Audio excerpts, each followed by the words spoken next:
Have you ever wondered what social justice, socialism, and Christianity have to do with each other? What about capitalism? Is capitalism bad? Is socialism bad? Or is it the way that we're viewing it?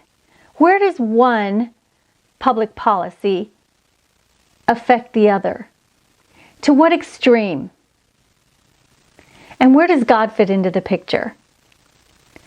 Today, we have the privilege of speaking with Dr. Bernard Mauser, whose specialty is economics and public policy. I'm Catherine Camp. Welcome to Faith and Culture. I'm so glad you're here. Let's get started.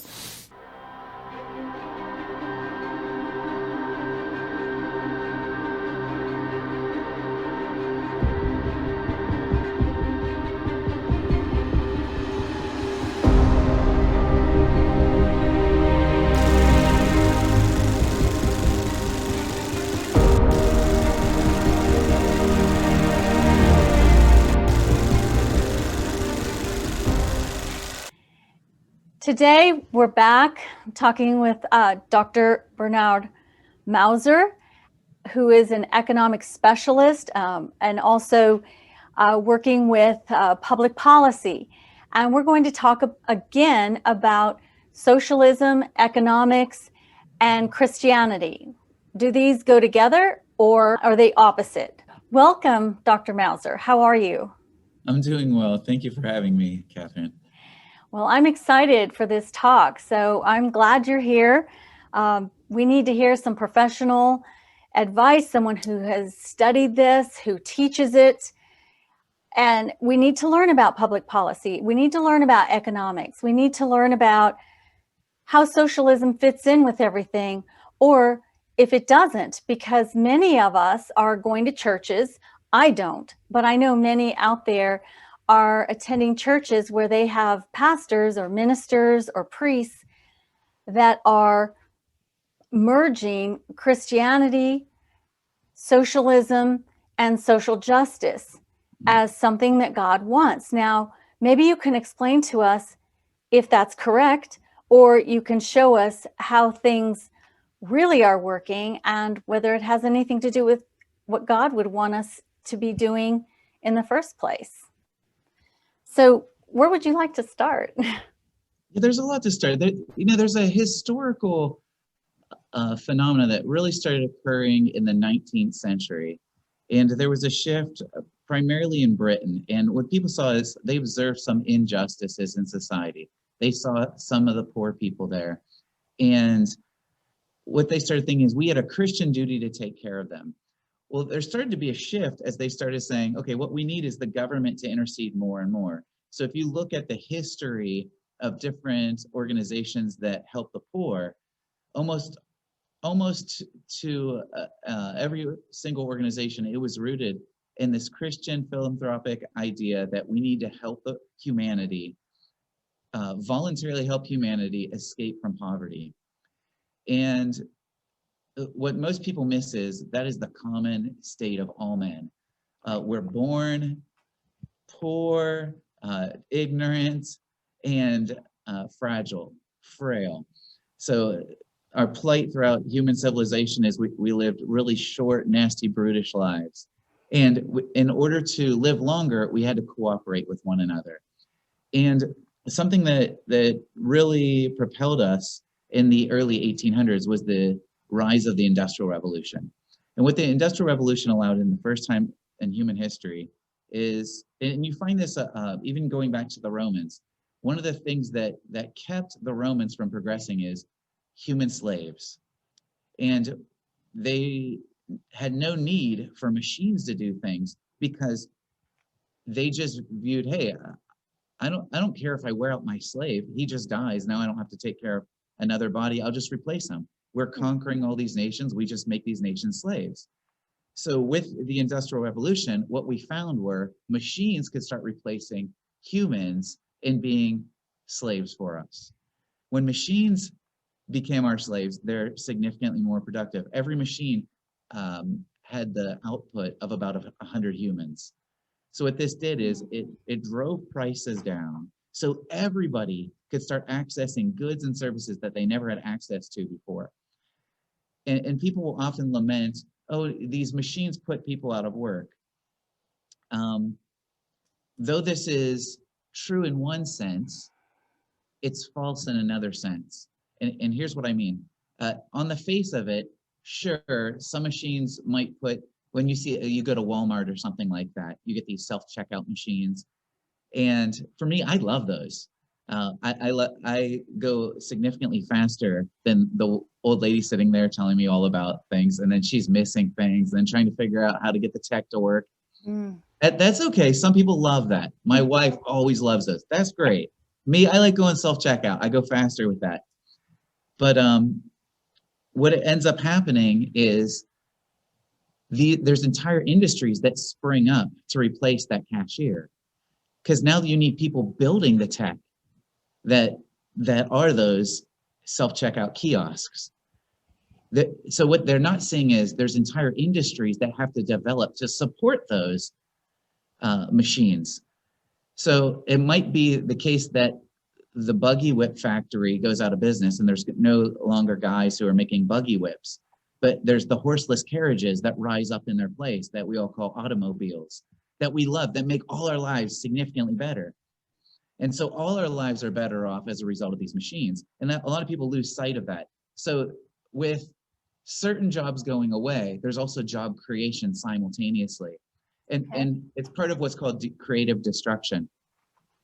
This improves the lives of everybody. Well, in the 1800s, when people started getting ideas, we had to start, instead of relying on voluntary organizations, basically doing the work of taking care of the poor, there was this one group called the Black Shoe Brigade, where they basically took kids off the streets, they gave them skills, and they trained them in England to basically do some type of work where they would go and be shoe shiners. And they would give them a usable skill, and they would earn money and basically get off of being completely dependent on only charity, but they were actually earning money for themselves, and they're equipping them in a skill. Well, once the government started intervening more and more, they became more and more socialistic. And what ended up happening is it moved away from this voluntariness that we had discussed before being necessary for virtue. So people became more hardened about the poor, like, well, I don't have to help you, the government's going to do that. And so rather than having that virtuous spirit, it started undermining that in that integrity in a lot of citizens in Britain and America. As the government got bigger and bigger and more involved in helping the poor, they thought, hey, as long as I pay my taxes, that's good enough. Can I ask you, Dr. Mauser, how are you saying that when the government got involved, that the average citizen didn't need to help the people who were less fortunate? What was the government doing? Were they giving them money or goods? How did that shift take place? What they did is that they raised taxes on people, and then they would put them in a poorhouse, they would call it, to take care of them. And that's where they would basically create tasks for them to do, make work jobs, if you will, that weren't necessarily productive for society, but they were very minimally investing in them to keep them alive for a time. It undermined a lot of the natural spirit and virtue that the Christian citizens had in the country. Prior to that time, there was just generally this understanding of Christian charity. And you had anybody that you found who were poor, there were the deserving poor and the undeserving poor. And the words aren't quite what you would think, but the people who were of the class of the deserving poor. Now, one way of thinking of this is these are people who deserve to be helped because due to misfortune or no fault of their own, they find themselves in a position where they're poor. It may be kids whose parents died of consumption, of tuberculosis, of some type of natural disaster. the Christians in the churches, this was really cool what they did in England and in parts of America. What you found is the churches would designate elders, and everybody in their district, they would know everybody in the neighborhoods there. And they would go in and see if they needed any help.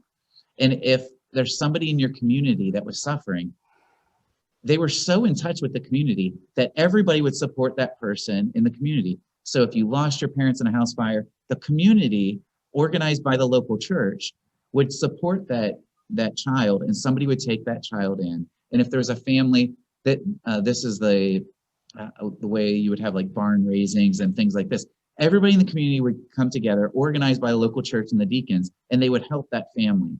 And these were due to natural disasters and other misfortunes the person had no control over. Now, suppose you were a child of a father who was engaged in a vice of gambling or something. He went away, he consumed a lot of alcohol, and he gambled all the family's fortune away. What would happen is the elders and the deacons in the church in that area of the city, it wouldn't be the fault of the kids. They would make sure that the kids always were provided with a minimal subsistence level of clothing and food. The kid wouldn't starve to death. He wouldn't die of that. But it would still be very painful for the family due to the vice. Right. And the elders there would be doing all they can to try to say, listen, if you come in, we'll take care of you. We'll help fix you up with a job, but you have to leave your vice. And so this was a particular sin that was causing the poverty. But we're not going to aid you in your vice.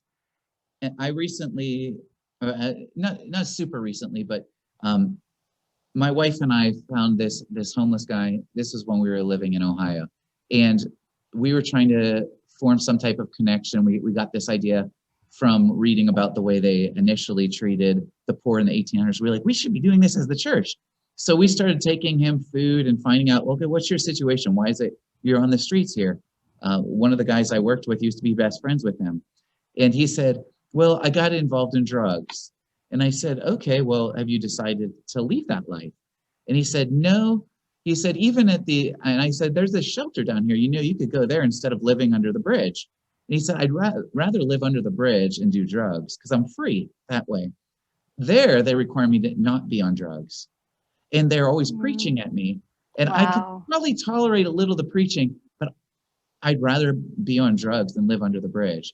And I actually usually have enough food anyway, because you're one of the many people who bring me a lot of food throughout the day. There's people, and he had bags of food sitting there, and I brought him like this 24-pack of water, and he's pouring it into his dog's dish.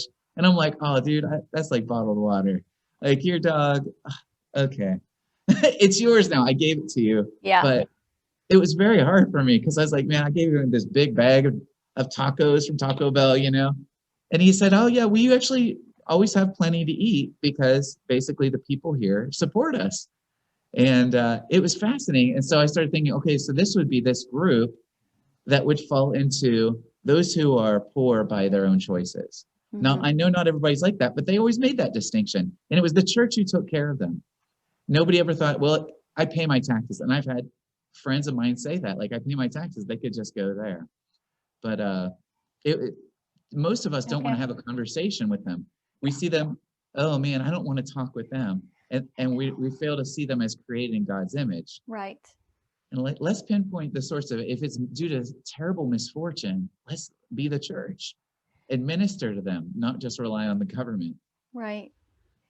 So what's the difference with when the government picks up the slack, where they see, okay, not enough people are giving money and we have this huge disparity. And so the government starts doing programs like our welfare program. Sure. What happens there? Why is that so bad?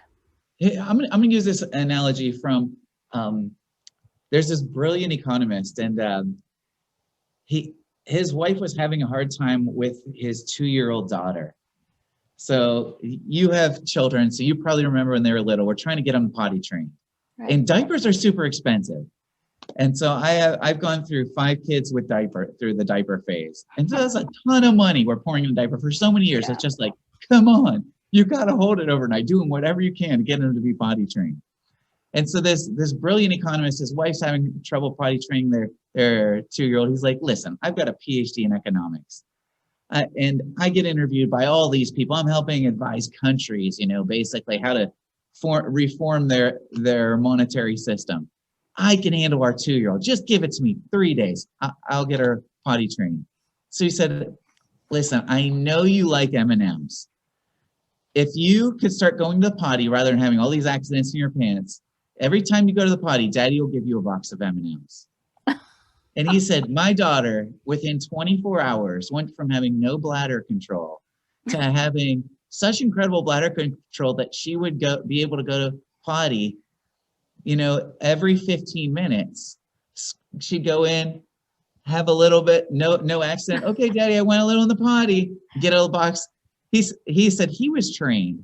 He said, okay, my little 2-year-old found out how to game the system due to this incentive. It was a perverse incentive. And he said, okay, this kind of blew my mind for a second, because now my 2-year-old just gamed me. I've got a PhD in economics. For all the bureaucrats and politicians in DC, what happens when you have 320 million Americans with perverse incentives that the government offers them? Mm. And that's one of the things that when all these public policies offer welfare programs or anything that are trying to help the poor, help the rest of society, what they don't realize is sometimes they create perverse incentives that people try to game the system. Mm-hmm. And it's not everybody's going to take advantage of that. Right. But there's definitely a segment of society that will game the system.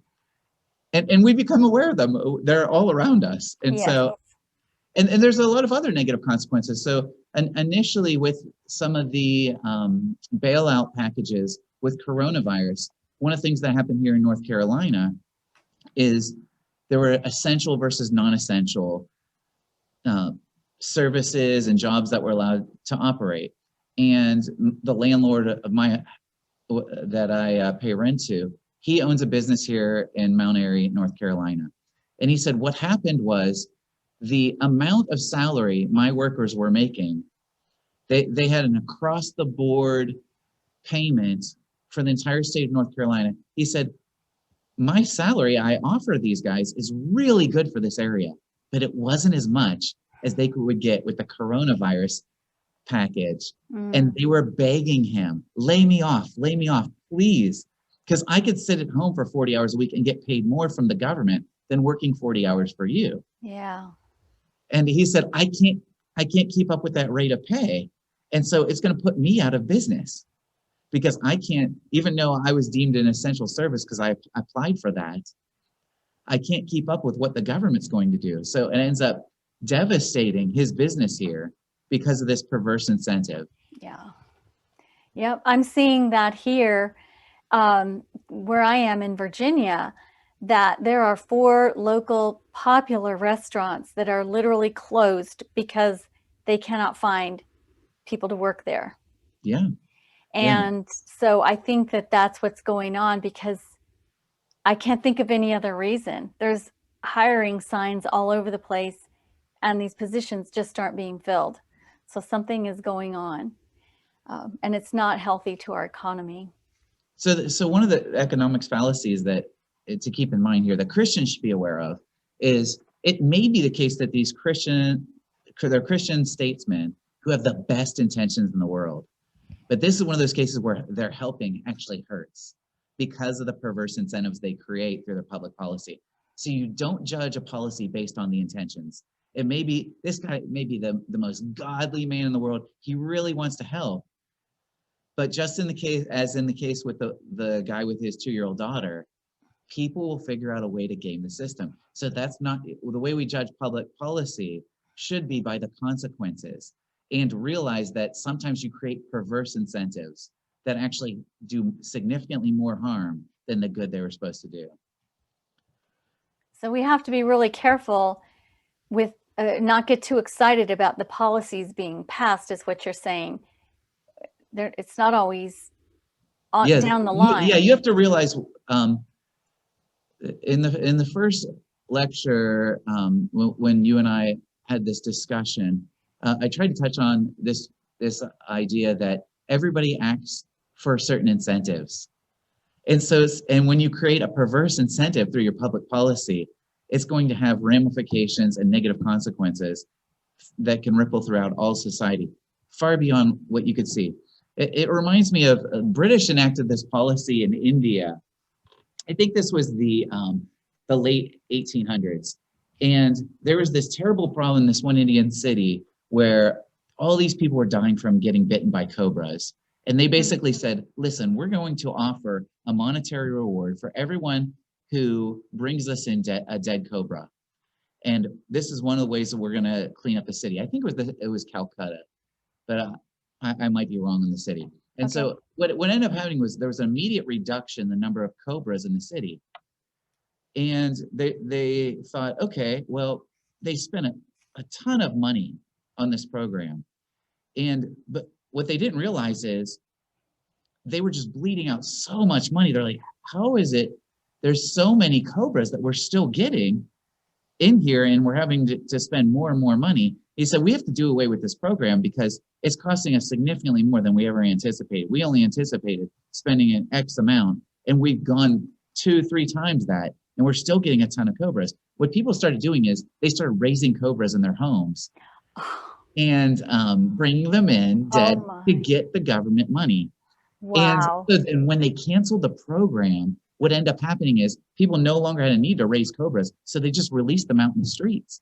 And there ended up being significantly more cobras in the city after the policy than before the policy that the policy created. The government made things worse with their policy, so there ended up being more cobras in the street. This is the cobra effect. We refer to it as because of this weird British policy that they tried to enact in India with the best intentions, without realizing they actually made the problem significantly worse. Wow. Wow. You know, I think last time we talked a little bit about capitalism. And can you tell us a little bit about capitalism versus socialism? Sure. And, you know, how both when I've heard you speak before, you talked about how either extreme can be taken. One can be taken to the extreme, the other can be taken to the extreme, and it will have a negative effect. So can you tell us a little bit about that? Yeah.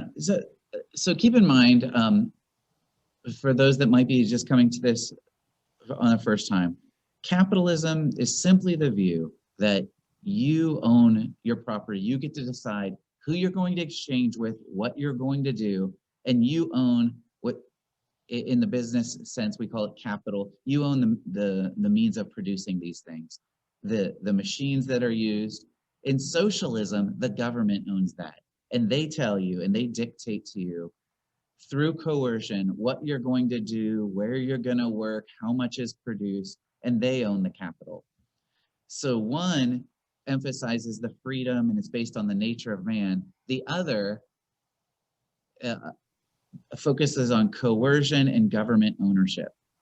And there's always individuals in government. So when we talk about government, there's always a group of people in government who are favored, and they're the ones who deem themselves the experts on micromanaging everybody else's life.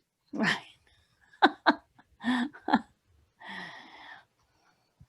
So that's a broad explanation. Yes.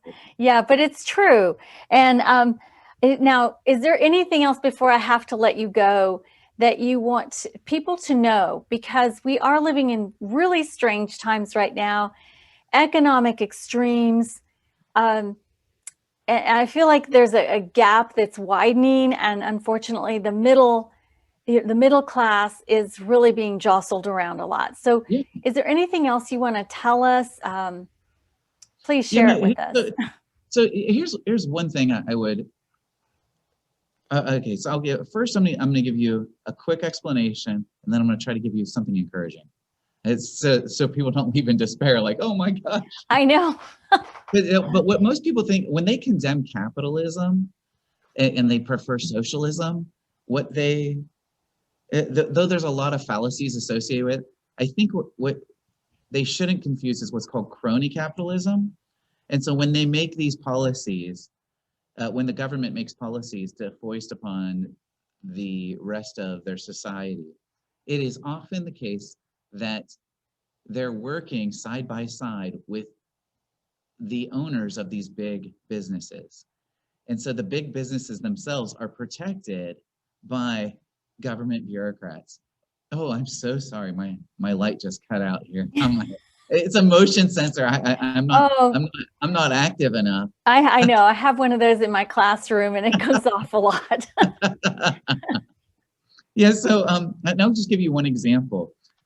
With the pharmaceutical companies in America, there's no way that a normal person like you or I, or really anybody in America, they are exempt from any type of lawsuits in America. And so they actually have an agreement with the government. And so when you talk about big pharma in America, they're completely protected. So if you die from a negative reaction to an approved vaccine or anything like that, there's no recourse for us. Yeah. It's like, sorry, Yeah. but you said it was safe. They're exempt from those. So that is not an example of capitalism. That's an example of what's called crony capitalism. Okay. Their cronies are government bureaucrats. Yeah. And they're protecting each other and scratching each other's back. That's not an example of capitalism. But here's my encouraging thought, especially in America. We have America has always stood for freedom from the beginning. That's what we fought in our Revolutionary War against the British, because they started encroaching upon the freedoms of Americans. And I think you and I, our daily life, what we want to be, we just want to be left alone from the government. Yeah. We get a negative feeling when we think about the government or our interaction with the IRS has a kind of a nasty connotation. Now, we might love individuals who are in our family or our friends who work in the government. It's not that we don't love them, but usually a good day is if we could stay away from the government as much as possible. And one analogy I heard, I think, can't remember if it was Murray Rothbard, but one of these writers who I was reading, he compared it to most of us are like running around on a football field. And in the middle of a football field, there's a giant elephant. And that elephant is government. And most of our interactions with each other, we can do without needing to have any contact with that elephant. And we're afraid that if we get too close to that elephant, it's going to tag us and hurt us. But we all operate really well with each other as long as we stay away from that elephant in the middle of the field. And we're going to try to find new ways of staying away from the elephant. And there's still so much freedom. But there's every year the Heritage Foundation comes out with this thing called the Index of Economic Freedom, and we're number 20 on the list. Mm-hmm. And what you find is that they evaluate 12 key areas of economic freedom, and they find that the more economic freedom, the more freedoms you have in other areas, and the wealthier you tend to be. And so we're falling back. I think last I checked, we were number 16. We're falling back to 20.